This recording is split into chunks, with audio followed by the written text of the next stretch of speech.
Chegou a hora da nossa pausa gostosa do café.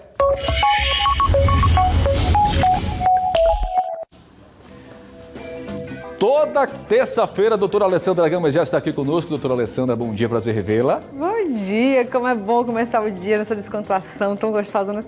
Esse que importa, né? Em alto astral, né? Esse clima é uma delícia. Com certeza. Doutora Alessandra, hoje você trouxe um tema que corriqueiramente a gente tem abordado isso aqui sobre a questão dos malefícios do açúcar, do excesso de consumo do açúcar. Aí eu já vou lhe emendar uma pergunta. Como é que a gente pode, de fato, diminuir esse consumo se o açúcar, seja ele natural ou não, está presente praticamente em 90% daquilo que consumimos?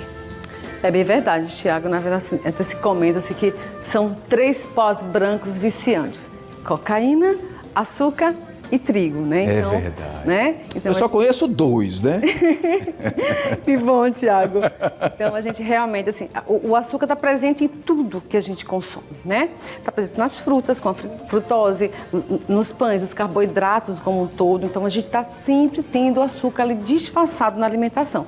Então, a gente tem realmente uma recomendação, né, de quantidade certa e devida de açúcar dia. Mas a gente tem que lembrar o seguinte: aquele açúcar que a gente porciona, aquele que são os alimentos, a gente perde a mão. Por isso que uma alimentação regrada, né, conforme dentro do que, em busca aí de uma alimentação mais legal, sempre com acompanhamento, sempre falo aqui, de um bom profissional, você faz com que você tenha esse equilíbrio diário, né? Perfeito. Essa foto é potente, viu? Essa foto é demais, hein? Realmente, açúcar é um doce veneno. É um doce. Olha, eu não vou mentir.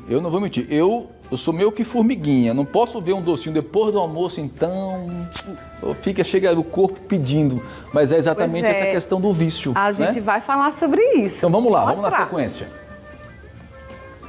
Aí, olha os resultados. Brasil, 4º lugar, país que mais consome açúcar no mundo. Olha só. Tá? Trouxe aí as recomendações, basicamente o que a gente tem que fazer, Tiago. O brasileiro consome hoje de 40 a 50 quilos de açúcar ano. Minha gente. Você imaginou que você no finalzinho do ano você consumiu 50 quilos de açúcar? Impressionante. Pois é. Então seria em torno aí de 80 gramas dia. Que isso está relacionado aí mais ou menos a 5 colheres e meias de sopa, tá? Uma colher de sopa, Tiago, ela rasinha, ela dá em torno de 15 gramas, tá certo? Se essa colherzinha já tiver mais cheinha, a gente consegue chegar aí a 20 gramas de açúcar a dia. Isso aí não é legal, tá bom? Porque a gente tem que falar o seguinte, como você me colocou, a gente tem os açúcares dos alimentos. Esse açúcar aqui é aquele que a gente porciona, que vai no café, que vai no suco. Esse aí é o que a gente consegue ter um controle, tá bom? Perfeito. A recomendação da Organização Mundial de Saúde é que isso aí seja em torno de 25 a 30 quilos ano, ou seja, 2 colherinhas no máximo de açúcar de consumo diário, tá? Que doutora você vai ter que pegar. Acho que isso é viável, doutora Alessandra? Os dados mostram que não, porque justamente a gente tem aquele paladar mais adoçante, a gente tem, porque o açúcar é uma questão muito emocional, né, Tiago, também. Ainda tem isso, né? Está muito relacionado. Você imaginou que no seu primeiro aniversário de 1 aninho, sua mãe não fez um bolo de brócolis? Ela fez um bolinho bem docinho. Ou no mínimo um bolo de cenoura com aquela calda gostosa de chocolate. Aquela caldinha. Então, isso tudo reflete, isso vai ficar na sua memória, né? Relacionado que sempre que você tem uma coisa legal, tem ali um bolinho doce, tem né? Então, isso traz uma memória emocional, tá? Então, o doce está muito relacionado. Verdade, tá? É verdade. Próximo slide, por favor. O açúcar é viciante? Então, como eu falei para você, é a droga mais utilizada no mundo. Sim, ele é viciante, ele causa dependência, até porque ele afeta aí os mensageiros químicos cerebrais. Então, eu queria que você explicasse o que é mensageiro químico cerebral. Nós temos hormônios importantíssimos que a gente libera quando a gente consome esse açúcar, tá bom? Então, são os neurotransmissores chamados a serotonina, responsável aí pelo bem-estar, por isso que a gente sempre, aquele chocolatinho, quando você está brigadeiro, quando você está tristinho, que você come, já fica, se sente melhor.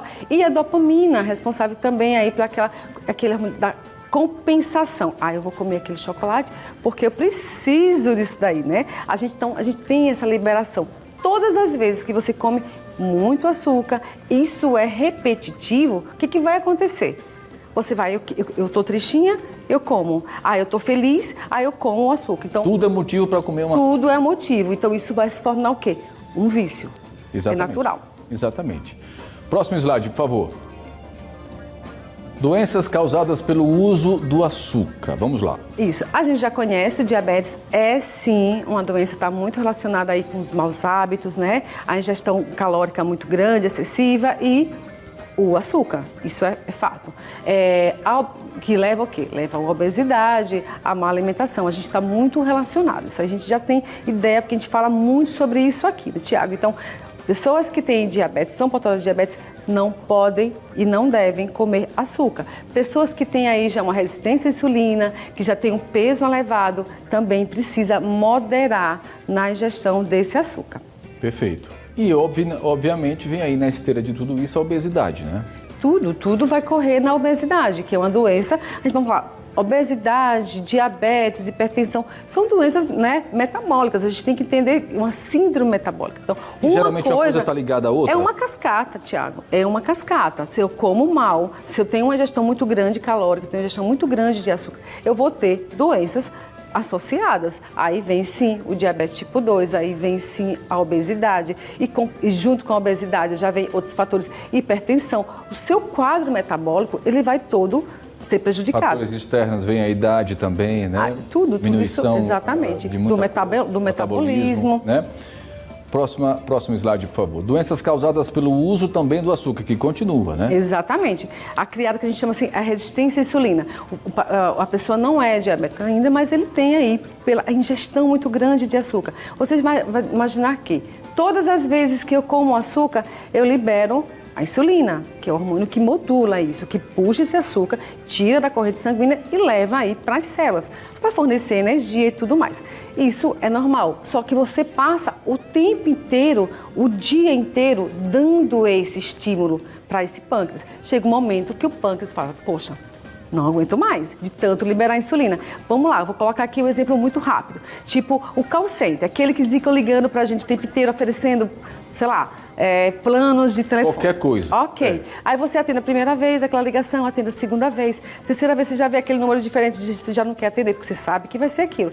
Da mesma forma. Então, você, primeira vez, o seu pâncreas libera insulina, faz a execução normal. Segunda vez, terceira vez, quarta vez, ele fala, eu tô cansado, ok? Então, aí é quando as pessoas têm aí já um quadro aí de diabetes. Então, a gente tem que estar tudo muito relacionado. A hipertensão, por quê? O hormônio insulina, ele é muito inflamatório, assim como o açúcar. Então, ele vai começar a lesionar esses vasos, criando uma pressão muito grande. E aí pode, sim, por conta desse açúcar, dessa quantidade muito grande de insulina, gerar um quadro aí de hipertensão, tá? Da mesma forma, Tiago, a esteatose hepática. Se eu tenho muito açúcar, minhas células vai colocar uma parte, vai gerar energia, outra vai para o fígado, vai virar glicogênio, tudo certo. Mas se isso tiver uma quantidade excessiva, ele vai ter que armazenar em algum lugar. E no fígado, então isso aí vai, na verdade, para os tecidos adiposos. O cidadão pode ter aí um quadro de esteatose hepática. Perfeito. E olha, isso aqui é importante que se diga, independe de idade, né? Independe de idade, Tiago. Você vê uma pessoa com um padrão de circunferência muito grande abdominal, né? Isso não quer dizer, eu não estou dizendo que todo barrigudinho tem esteatose hepática, ok? Estou dizendo que, assim, é muito necessário buscar, inclusive, atendimento, buscar um médico, para saber como é que você já anda, tá? Se você tem um quadro muito grande aí de fadiga, tá? Essa circunferência abdominal aí fora do normal, pressão arterial alterada, então você tem que começar a buscar, a investigar e aí a primeira coisa que tem que fazer, agir na alimentação, reduzindo aí esse bendito açúcar. Não é fácil não, não é fácil não, vou ter que dizer. Próxima, por favor. Da mesma forma, Tiago, a gente fala assim, muita gente hoje passa o tempo inteiro falando, doutora, eu tô com distensão abdominal, eu tenho muitos gases, eu já parei de tomar leite, isso tira um monte de coisa, mesmo assim o quadro continua. Gente, isso pode ser também do açúcar, porque ele fica lá o tempo inteiro, Tiago, pela quantidade excessiva, e ele vai fermentar tá? Então a gente tem várias bactérias importantíssimas que têm que ser preservadas. Então essas bactérias vão acabar fermentando esse açúcar, causando aí uma distensão abdominal, né? Até inclusive dores. Então a gente tem que estar também ciente que o açúcar pode estar responsável aí por destruir a sua flora intestinal, a sua microbiota intestinal. Muito bem, próximo slide, por favor.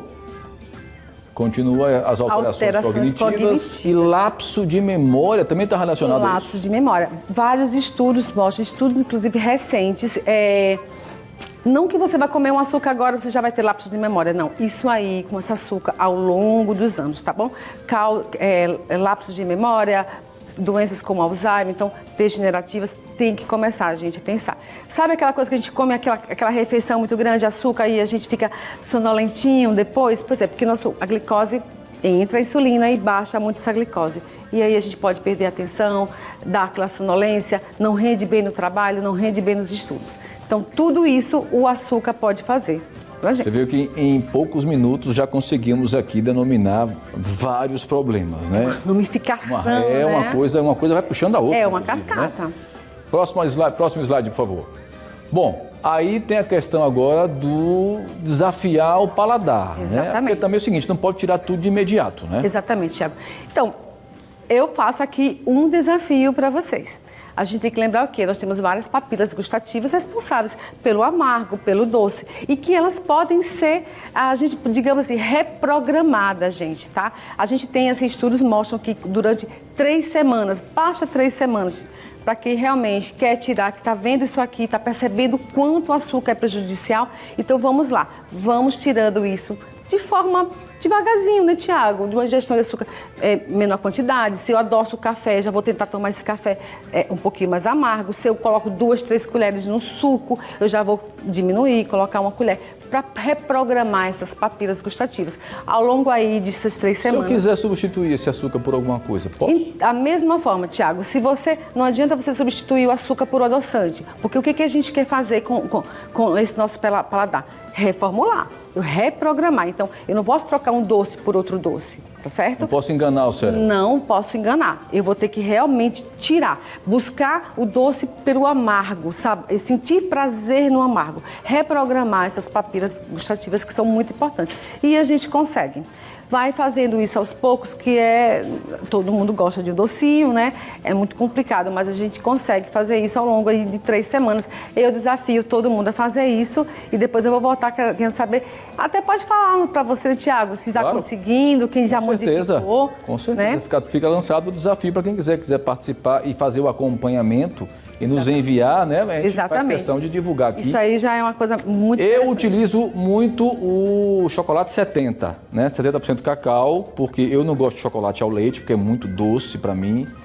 Tudo que é muito doce para mim me causa repugnância, então eu vou para o 70, que é mais amarguinho. Perfeito, Tia. E eu vou substituindo, né? Coloca, inclusive, o café com chocolate, fica delicioso. O café com canela também. Então a gente vai buscando alguns artifícios, né, para melhorar, inclusive, os sabores, né? Tomando cuidado. Se é o suco, diminuir a quantidade, preferir a fruta. Perfeito. Doutora Alessandra Gama, mais uma vez, muito obrigado por essas dicas, né? Esse programa é muito chique, tem uma nutricionista, né, particular, toda terça-feira aqui, trazendo dicas importantes. O importante é que essas mensagens chegam para todo mundo, essas informações, isso aí é a nossa parte, né, Tiago? É verdade, é verdade. Até semana que vem, viu? Até a próxima semana. Um grande abraço. Tchau, tchau.